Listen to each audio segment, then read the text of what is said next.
that the mindset of person will determine his level of success and failure. Now, let me start with my poem.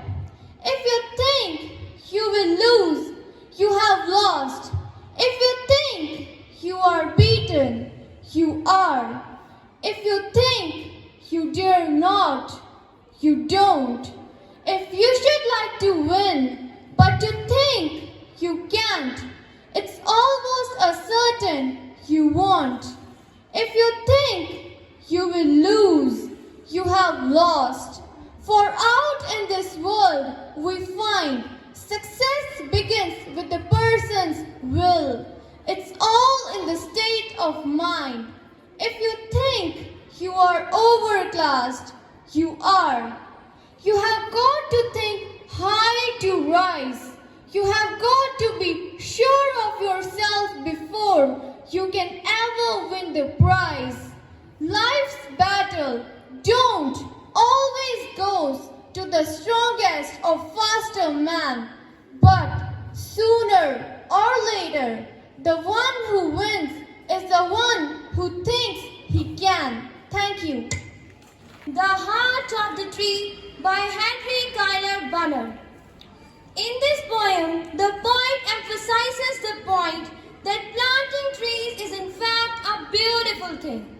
The poet urges us to plant more and more trees for our own good. So let us start with the poem. What does he plant who plants a tree? He plants a friend of sun and sky. He plants a flag of breezes free, the shaft of beauty towering high. He plants a home to heaven anigh. For song and mother croon of bird, in hushed and happy twilight heart, the treble of heaven's harmony, these things he plants who plants a tree. What does he plant who plants a tree?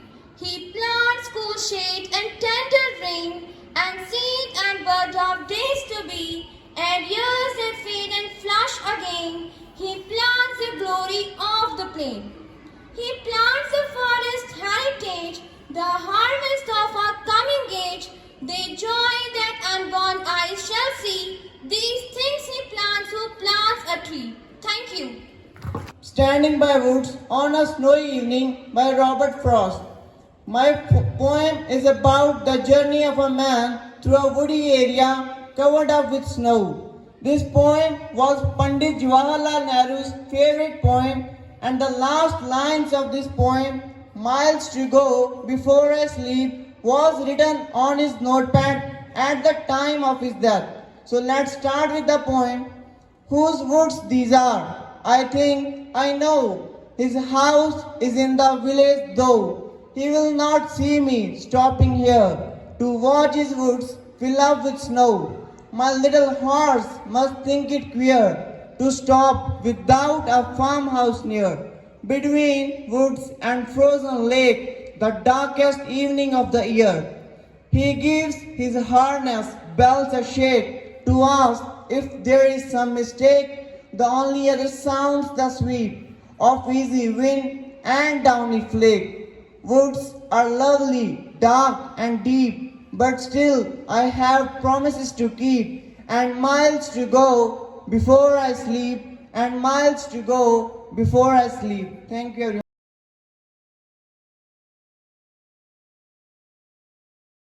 Dear students, this poem recitation event that we have had today, it proves one thing. All of you are so full of strength. All of you are so full of power and potential. All that you need is a platform. You need a platform. The moment that platform is provided to you, your strength, your skills, your powers, your potentialities, everything comes to the forefront. I'm so glad that our new colleague, Akwinder Madam, she has provided this beautiful platform to our students of 12th standard, those who recited beautiful poems in a beautiful manner. When we talk of literature, in literature we have wonderful thoughts, And those wonderful thoughts are always cast in wonderful mold of language, beautiful figures of speech are there, imagery is there, and more than that, a wonderful life lesson is there for everybody. So dear children, whatever you decide that you are to do, whatever you think that you are to do, whatever your mind conceives, whatever your mind gives you the message that this is what you are to do, you can do that. Whatever you decide to achieve, you can achieve that. This was the message that was communicated in a wonderful manner through the first poem recitation that we have had today. And then when we are planting trees, we are ensuring wonderful future, not only for ourselves, but even for the coming generation. It's a beautiful message. We should take good care of our Mother Earth. We should keep it clean. We should keep it green. So plant more and more trees. So woods are lovely, dark and deep, but I have promises to keep and miles to go before I sleep and miles to go before I sleep. My destination is still very far. All around, there are beautiful scenes which may be alluring me, but I'm not to get tempted. I'm not to rest or relax until unless my destination is achieved, until unless I reach my goal. So goal is very important. This was the message that was communicated through the poem of Robert Frost, Stopping by Woods on a Snowy Evening, wonderfully recited by Harmeet Singh. So great job. On the behalf of all the students, I'm thankful to Akwinder Madam for grooming our students so well, and blessings and good wishes for wonderful students who recited the poem so beautifully well. God bless you all.